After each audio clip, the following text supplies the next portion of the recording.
Welcome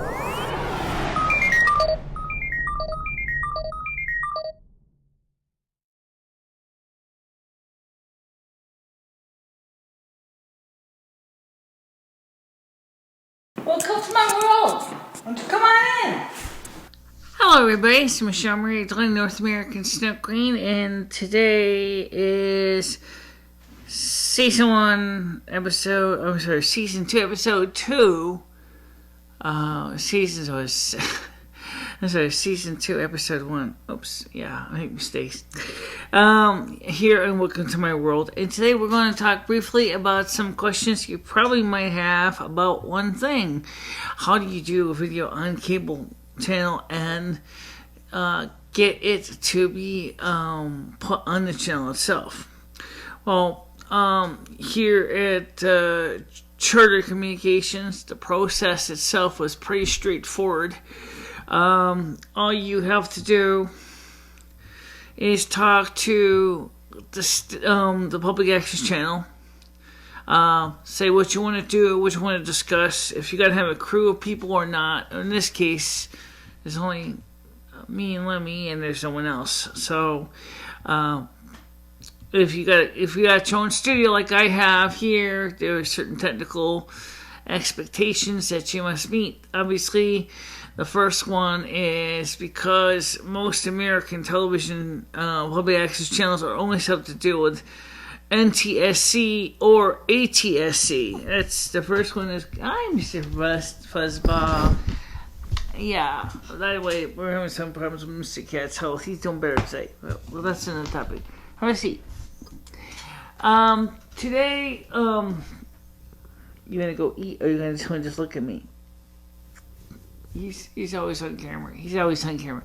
All right, so if I may finish fame, is if you're going to do a video, the minimum expectations that you probably will have to do is to make sure that the video is in the format that the public access channel wants. In this case, which was NTSC. They are technically almost set for ATSC, high definition, but they don't, as far as I understand, they don't work with Blu-rays. So, and that's the second one, which is the medium that your program comes on. Most of the time, the public access channels have very specific guidelines on how the material is to be submitted. Some of the older ones may still only want videotape. But most of the newer ones today, including Cable 13, expect your program to be on DVD. And they are technically somewhat set up for high definition. But because of the situation that Public Access Channel 13 is not, which is channel 191 now, I keep saying, because of its original history of the channel, was always on channel 13 on the VHF dial. I'll just call it that because that's what I knew it as. It's back when the cable company was prior to this cable company. We had other cable company, we had two others, and they all had public access on the same channel. However, you ready for this? You ready for history? Originally, this cable system, when we first got cable in New Hartford, this cable system had two public access channels. The first one was, which is known as Channel 13, was a community bulletin board. And the second one was a standard public access channel. But they didn't actually have anything on it, because at the time, I guess the regulators said they didn't have enough media to need to have a public access channel. But they already had allocated channel 10 for public access channel. That was when it was called Northwest Cablevision. Don't get mixed up with Torrington Laurel Cablevision. I don't think they're the same company at the time, but you never know. They could have been.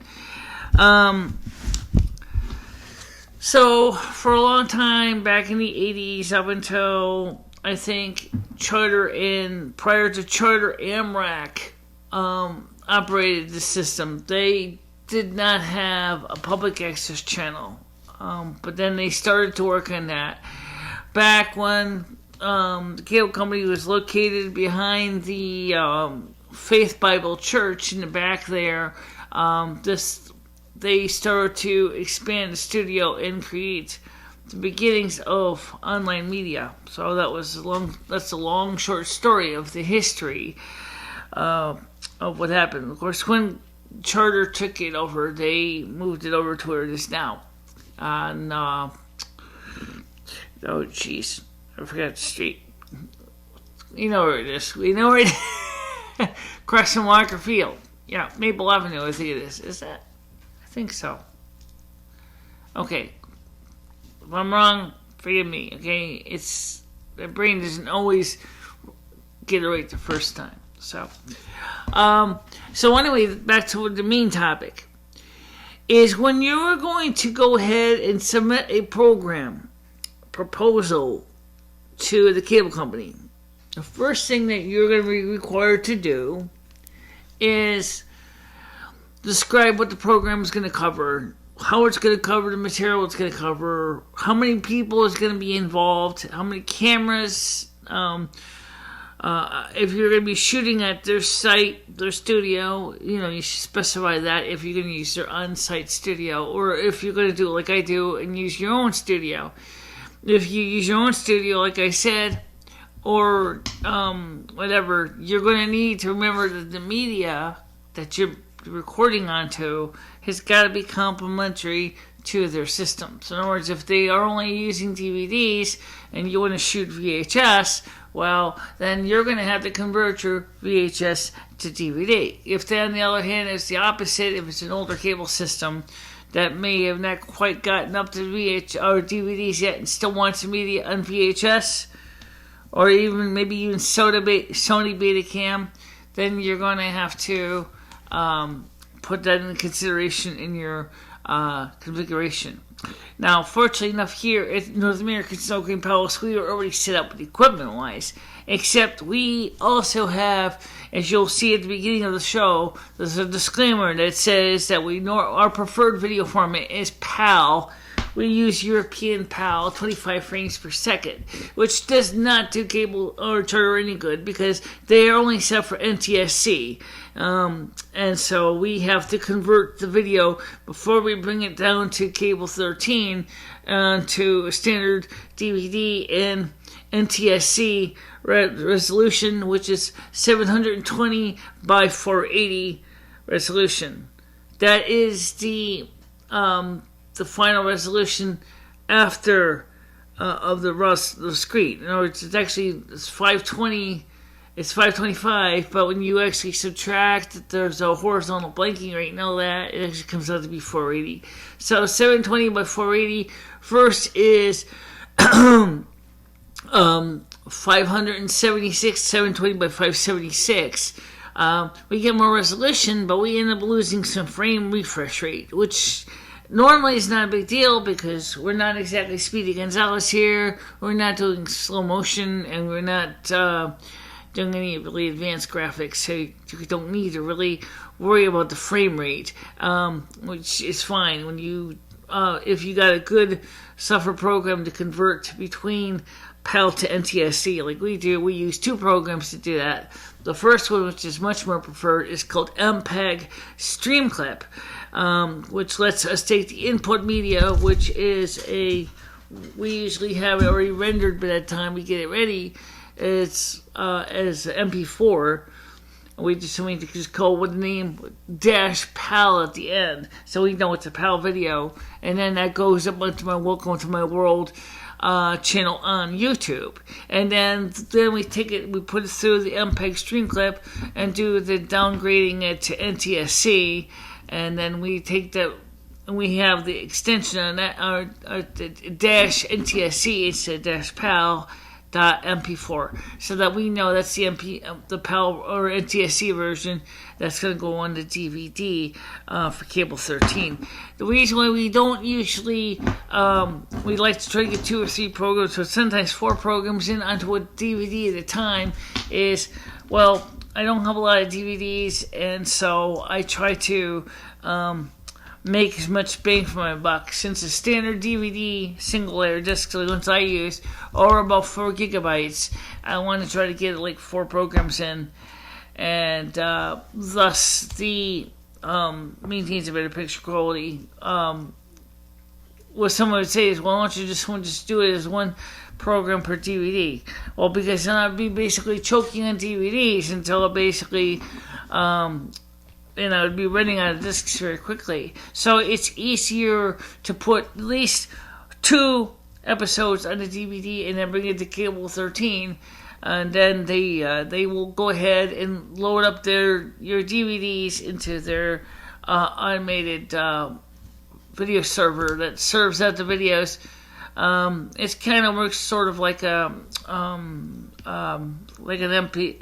jukebox, except it's all, of course, MP3, just like an MP3 jukebox. So what they do is they have the program set to start at a certain time, and as long as your program is a certain length, it'll end at a certain time, and you don't want to run over, because that means that the server's going to have to just basically cut part of your program off to make it fit. Now, how long do your programs going to last? Well, typically, that's something you need to decide ahead of time. Now, since I usually do these videos similar to the way I do my YouTube videos, you see that most of our programs will run for about 30 minutes, sometimes less, sometimes like 25 minutes. We always shoot a lot of extra, because that way, if we need to, we can snip out what we need, and if we need the extra filler, we have it on the tape, and that's what we do, because it makes it easier for us. Now, why do I use PAL versus NTSC real quick? Well, I use PAL because I get a better picture quality out of it, plus it's kind of nice being a little bit different, and again, I get a better picture quality. That's the main reason. NTSC is fine for some things, but I mean, I just feel I got a better result. But I do get a better result. I got 100 extra lines of resolution, which is a plus for doing things like video demonstrations and things like that, where you just might need that extra resolution. And let's be honest, 576 versus 480 is a hell of a difference. Because at 576 lines of resolution, you could actually scan it up to 720p. The only problem would be with 720p is, of course, that's a 16:9 aspect ratio, and well, that's another whole different kettle of fish altogether. If you're going to go with 720p, you're going to have to realize you're going to need to fill in the sides of the frame with something. Maybe a background, and then, of course, you're going to make it smaller. But you could do it, though. You could do it, yeah.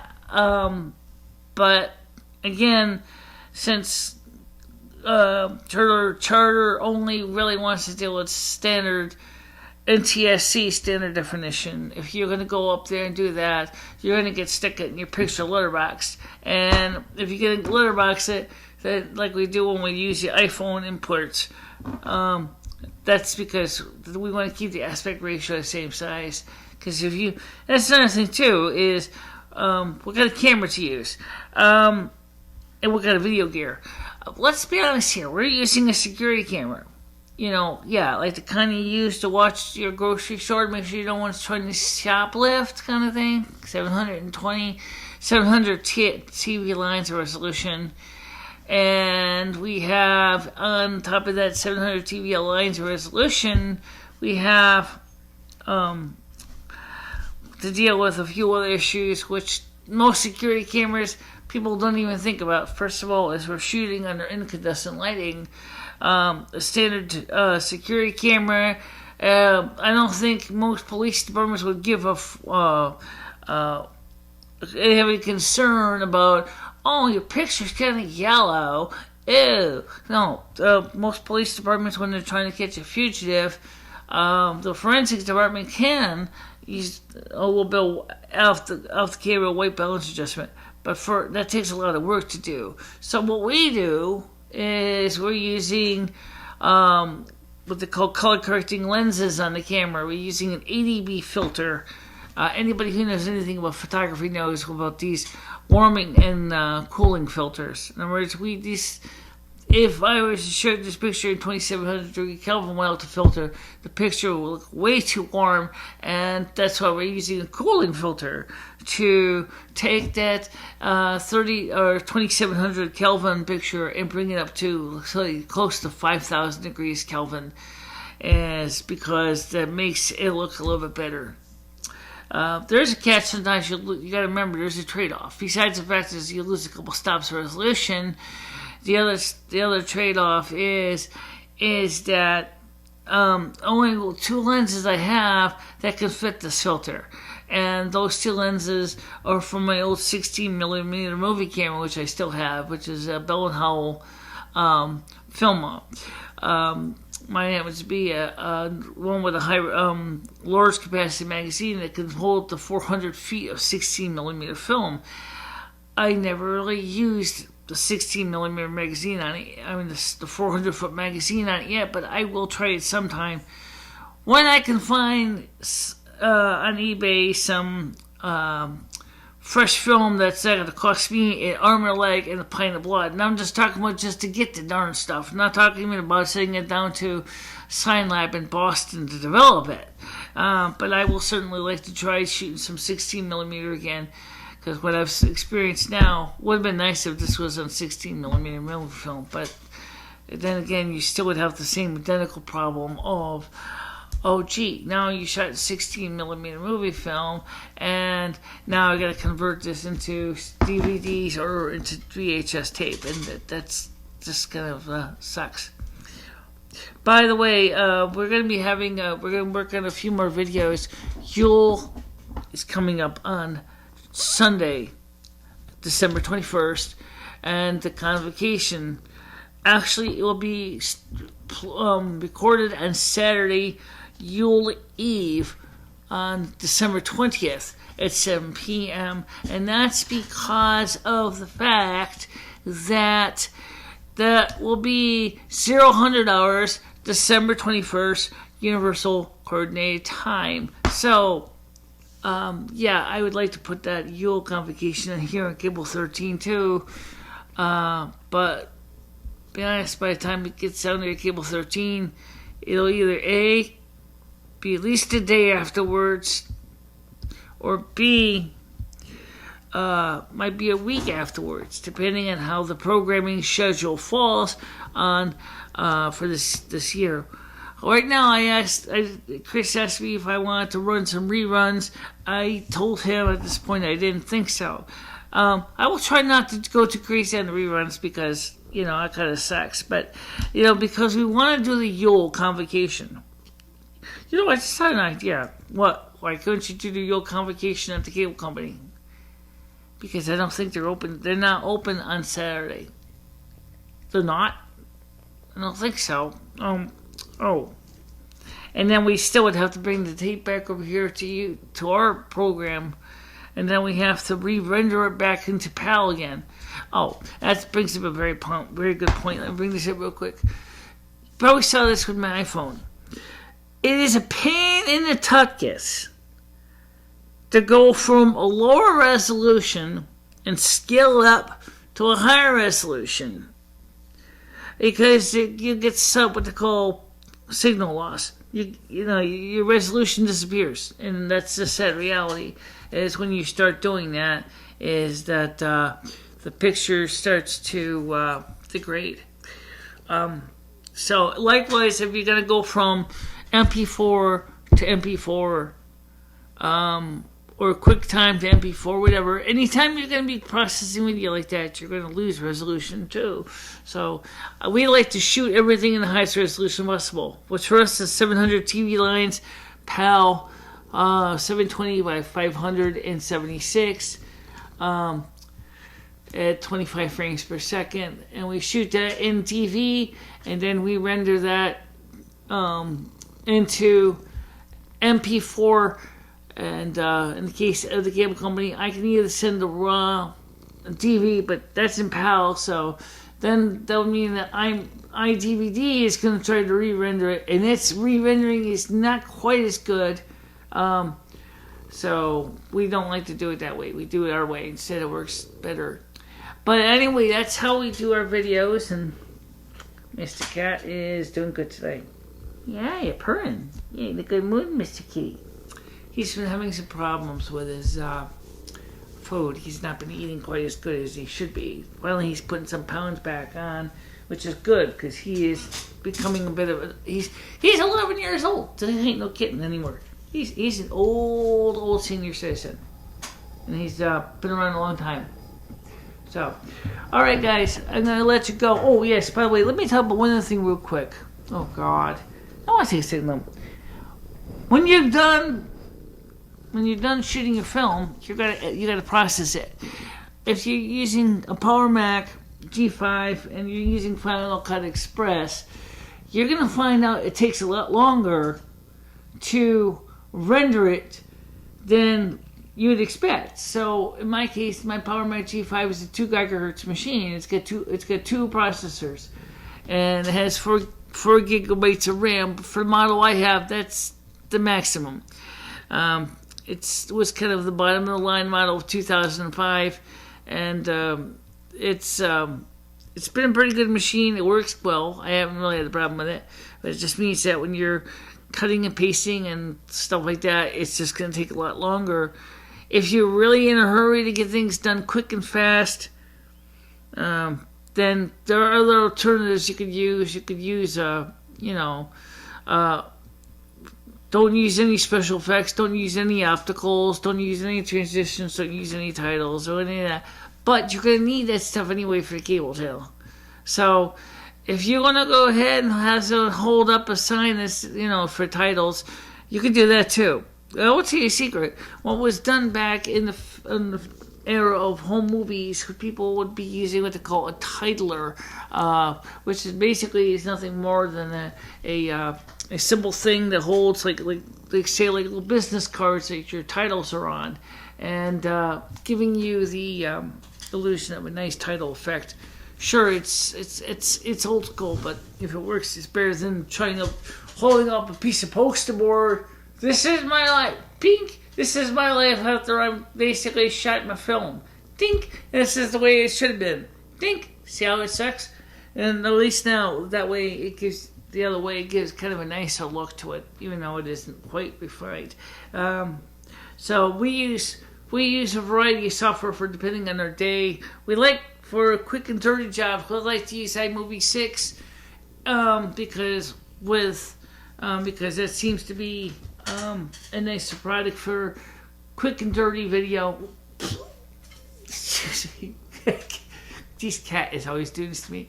Or if you're going to shoot film, if you want to go fancier, you can go with iMovie. However, iMovie 9 or iMovie 8 is called. iMovie 8, which is an iLife 9.